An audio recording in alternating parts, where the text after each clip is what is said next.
കണക്കും കാര്യത്തിലേക്ക് സ്വാഗതം. കേരള ഗവർണറും കേരള മുഖ്യമന്ത്രിയും തമ്മിലുള്ള ശീതസമരം തുടരുകയാണ്.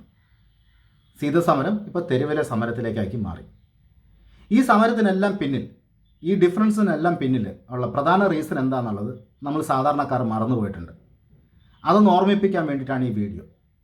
ഇവർ തമ്മിലുള്ള പ്രശ്നം, ഈ ഗവർണറുടെ ഓഫീസും സംസ്ഥാന സർക്കാരും തമ്മിലുള്ള പ്രശ്നം ഒപ്പിടാതിരിക്കുന്ന 7 ബില്ലുകളുമായി ബന്ധപ്പെട്ടാണ്. ആദ്യമേ അത് 8 ബില്ലായിരുന്നു. അതിലൊരു ബില്ല് ഗവർണർ ഒപ്പിട്ടു. അത് പൊതുജന ആരോഗ്യമായിട്ട് ബന്ധപ്പെട്ട ഒരു ബില്ലായിരുന്നു. പിന്നീട് ഇപ്പോൾ ഒപ്പിടാതിരിക്കുന്ന 7 ബില്ലുകളുമായി ബന്ധപ്പെട്ടാണ്. ഈ 7 ബില്ലിൽ പ്രധാനപ്പെട്ട ഒരു ബില്ലെന്ന് പറയുന്നത് ലോകായുക്ത ബില്ലാണ്. ഈ ലോകായുക്ത ബില്ല് എന്തുകൊണ്ട് ഗവർണർ ഒപ്പിടുന്നില്ല എന്നുള്ളത് ആദ്യമേ തന്നെ പറയാം. ഗവർണർ ആ ബില്ല് ഒപ്പിട്ട് കഴിഞ്ഞാൽ സംസ്ഥാനത്ത് ഇനി ഒരു അഴിമതി നടന്നു കഴിഞ്ഞാൽ ഗവർണറിനല്ല അവസാനത്തെ സേ, മുഖ്യമന്ത്രിക്കും മന്ത്രിസഭയ്ക്കുമായി മാറും അവസാനത്തെ സേ, അല്ലെങ്കിൽ എസ്പെഷ്യലി മുഖ്യമന്ത്രിക്കാകും അവസാനത്തെ സേ. ആ അമെൻമെൻറ്റ് പാടില്ല, അങ്ങനെ ചെയ്യാൻ സമ്മതിക്കില്ല എന്നുള്ളത് കൊണ്ടാണ് ഗവർണർ ആ ബില്ല് ഒപ്പിടാത്തത്. കേരളത്തിൻ്റെ ലോകായുക്തയുടെ ചരിത്രം പറഞ്ഞാൽ നിങ്ങൾക്ക് മനസ്സിലാവും എന്താണിത് EK നായനാരും പിണറായി വിജയനും ആരിഫ് മുഹമ്മദ് ഖാനും തമ്മിലുള്ള ബന്ധം എന്തെന്നുള്ളത്.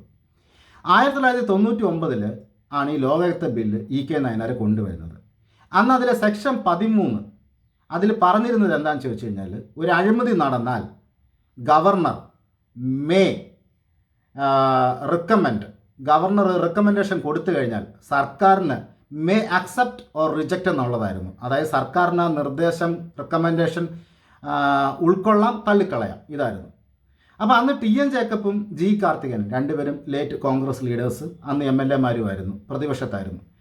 അവരാണ് ഇതിനകത്ത് കൂടുതൽ ശക്തമാക്കണമെന്ന് പറഞ്ഞപ്പോൾ നായനാർ അതിന് സമ്മതിക്കുകയും ഈ മേ അക്സെപ്റ്റ് ഓർ റിജക്റ്റ് എന്നുള്ളത് മാറ്റി ഷാൾ അക്സെപ്റ്റ് ഓർ റിജക്റ്റ് എന്നുള്ളതാക്കി. എന്ന് വെച്ചാൽ ഗവർണർ റെക്കമെൻഡ് ചെയ്ത് കഴിഞ്ഞാൽ ഇത് നിർബന്ധപൂർവം കേരള സർക്കാർ അല്ലെങ്കിൽ കേരള സർക്കാരിൻ്റെ ഹെഡായ മുഖ്യമന്ത്രി, മന്ത്രിസഭ ഇത് അക്സെപ്റ്റ് ചെയ്തേ പറ്റൂ എന്നുള്ളതായി. അതിനൊരു ഉദാഹരണം പറയാം. മുൻ മന്ത്രി KT ജലീലിൻ്റെ രാജി. മുൻ മന്ത്രി KT ജലീലിൻ്റെ ലോകായുക്തവുമായിട്ട് ബന്ധപ്പെട്ട് നടന്ന കേസിൽ വന്ന വിധി അനുസരിച്ച് അദ്ദേഹം അപ്പീലിൽ പോവുകയും മറ്റു നടപടികളൊക്കെ ഉണ്ടാവുകയും ചെയ്തു. എങ്കിൽ പോലും അന്നൊരു റെക്കമെൻഡേഷൻ ഗവർണറുടെ ഭാഗത്തുനിന്ന് വന്നു കഴിഞ്ഞാൽ അത് അക്സെപ്റ്റ് ചെയ്യാൻ നിർബന്ധിതരാകും കേരള സർക്കാർ. അതായത് മേ എന്നുണ്ടായിരുന്നതിനെ ഷാൾ എന്ന് EK നായനാരും TN ജേക്കബും കാർത്തികേയനും മാറ്റി. അതായത് നടപടി ഉൾക്കൊണ്ടേ പറ്റൂ, നടപടി എടുത്തേ പറ്റൂ എന്നുള്ള നിർബന്ധമുള്ള വാക്ക് ഷാൾ അവിടെ വന്നു. ഈ ഷാളിനെ ഈ പിണറായി വിജയൻ എടുത്തു മാറ്റി വീണ്ടും മേയ് ആക്കി എഴുതുന്നുള്ളതാണ് ഈ ലോകായുക്തയിലെ ഇപ്പോഴത്തെ അമെൻമെൻറ്റ്. അതായത് ഷാൾ, അതായത് എടുക്കാൻ നിർബന്ധിതനാകേണ്ട ആവശ്യമില്ല, പകരം മേ അക്സെപ്റ്റ് ഓർ റിജക്റ്റ് എന്നുള്ളതാക്കി തിരിച്ച് ഈ അമെൻമെൻറ്റ് കൊണ്ടുവന്നിട്ടുണ്ട്. ഈ അമെൻമെൻറ്റാണ് ഗവർണർ ഒപ്പിടാത്തത്. അങ്ങനെ ആ അമെൻമെൻറ്റ് ഗവർണർ ഒപ്പിട്ട് കഴിഞ്ഞാൽ എന്താണ് സംഭവിക്കുന്നത്? ഒരു അഴിമതി നടന്നാൽ നടപടി എടുക്കാൻ വേണ്ടിയിട്ട് ഗവർണർ റെക്കമെൻഡ് ചെയ്ത് കഴിഞ്ഞാൽ മുഖ്യമന്ത്രിക്കോ മന്ത്രിസഭയ്ക്കോ അവസാന സേ എടുക്കാം, വേണമോ വേണ്ടയോ എന്നുള്ളത്. അതായത് അഴിമതി തുടരും. ഇനി ബാക്കിയുള്ള ഇപ്പോൾ പബ്ലിക് ഹെൽത്ത് ബില്ല് ഒപ്പിട്ടു, ലോകായുക്ത ബില്ല് ഒപ്പിട്ടിട്ടില്ല. മൊത്തം 8 ബില്ലാണുള്ളത്. ബാക്കിയുള്ള 6 ബില്ലിൽ 5 ബില്ലുകൾ യൂണിവേഴ്സിറ്റി അമെൻമെൻറ്റുകളുമായിട്ട് ബന്ധപ്പെട്ടിട്ടുള്ളതാണ്.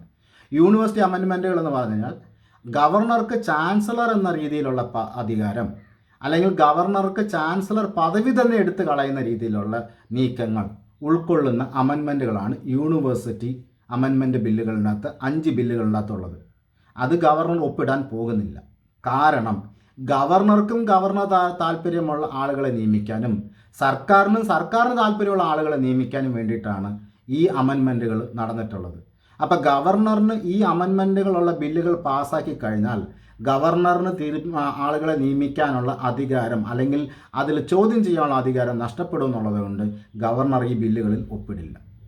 ഇനി മറ്റൊരു ബില്ലുള്ളത് കരവന്നൂർ ബാങ്ക് പോലത്തെ ബാങ്കുകളിൽ ഭാവിയിൽ ഇനി അഴിമതി ഉണ്ടാകാതിരിക്കാൻ വേണ്ടിയിട്ട് സഹകരണ ബാങ്കുമായി ബന്ധപ്പെട്ടൊരു ബില്ലാണ്. ആ ബില്ല് ഗവർണർ ഒപ്പിടാത്തതിന് കാരണം ആ ബില്ലിൽ എപ്പോഴാണ് ഓഡിറ്റ് നടക്കേണ്ടത്, എന്ത് കാലാവധിയുടെ അടിസ്ഥാനത്തിലാണ് ഓഡിറ്റ് നടക്കേണ്ടതെന്നുള്ളതിൽ വ്യക്തമായ നിർദ്ദേശങ്ങൾ ആ ബില്ലിലില്ല. അതുകൊണ്ട് അദ്ദേഹം ആ ബില്ലിലും ഒപ്പിട്ടിട്ടില്ല. അപ്പോൾ ചുരുക്കി പറഞ്ഞ 5 യൂണിവേഴ്സിറ്റി ബില്ലുകൾ, അതായത് 5 യൂണിവേഴ്സിറ്റി ബില്ലുകൾ, സ്വജനപക്ഷപാതത്തിന് വഴിവെക്കുന്ന 5 യൂണിവേഴ്സിറ്റി ബില്ലുകൾ. 2 ബില്ലുകൾ, ഒന്ന് സഹകരണ ബാങ്ക് ബില്ലും ഒന്ന് ലോകായുക്ത ബില്ലും. അതായത് അഴിമതിയെ തടയുന്നതിന് വേണ്ടിയിട്ടുള്ള 2 ബില്ലുകൾ. അങ്ങനെ 5 പക്ഷപാതം തടയാനുള്ള 5 ബില്ലുകളും അഴിമതിയെ തടയാനുള്ള 2 ബില്ലുകളുമാണ് ഗവർണർ ഒപ്പിടാതെ വെച്ചിരിക്കുന്നത്. വീണ്ടും ഞാൻ തലക്കെട്ടിലേക്ക് പോകാം. ഇ.കെ. നായനാറിനെ പോലെയുള്ള മുഖ്യമന്ത്രി അഴിമതി തടയാൻ വേണ്ടിയിട്ട് ഗവർണറിനെ പോലെയുള്ള ഒരു കോൺസ്റ്റിറ്റ്യൂഷണൽ സ്ഥാപനം, കോൺസ്റ്റിറ്റ്യൂഷണൽ പേഴ്സൺ, കോൺസ്റ്റിറ്റ്യൂഷണൽ അധികാരമുള്ള ഒരു വ്യക്തിക്ക് അവസാനത്തെ സേ കൊടുത്ത് കേരളത്തിൽ നടപ്പിലാക്കിയ ബില്ലിനെ അമെൻഡ് ചെയ്ത് ഗവർണറെ സേ എടുത്തു കളയുന്ന രീതിയിൽ അമെൻഡ് ചെയ്ത് അത് നടപ്പിലാക്കാൻ, കൂടുതൽ അഴിമതിയിലേക്ക് വഴിവെക്കുന്ന രീതിയിൽ അഴിമതിയെ കൺട്രോൾ ചെയ്യുന്ന ബില്ലുകളെ ലൂസൺ ചെയ്യുന്ന ഈ നടപടിയാണ് പിണറായി വിജയൻ എടുത്തിട്ടുള്ളത്. അതായത് ഇവർ തമ്മിലുള്ള തെരുവ് സമരം ഫാസിസമോ അല്ലെങ്കിൽ ഹിന്ദുത്വത്തിനോ എതിരെ ഒന്നുള്ളതല്ല. SFI ചെയ്യുന്ന തെരുവ് സമരത്തിൽ സംഘി ഗവർണർ എന്നൊക്കെ നമ്മൾ വായിക്കുന്നുണ്ട്. അദ്ദേഹം സംഘിയാണോ അല്ലെങ്കിൽ കോൺഗ്രസ് അനുഭാവിയാണോ ഇടതുപക്ഷമാണോ എന്നുള്ളതല്ല ഇവിടെ പ്രസക്തി.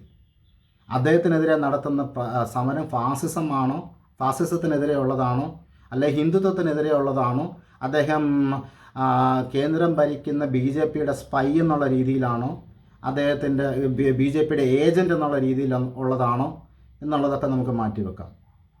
അടിസ്ഥാന പ്രശ്നം സ്വജനപക്ഷപാതം തടയാനും അഴിമതി തടയാനുമായിരിക്കണം സർക്കാർ.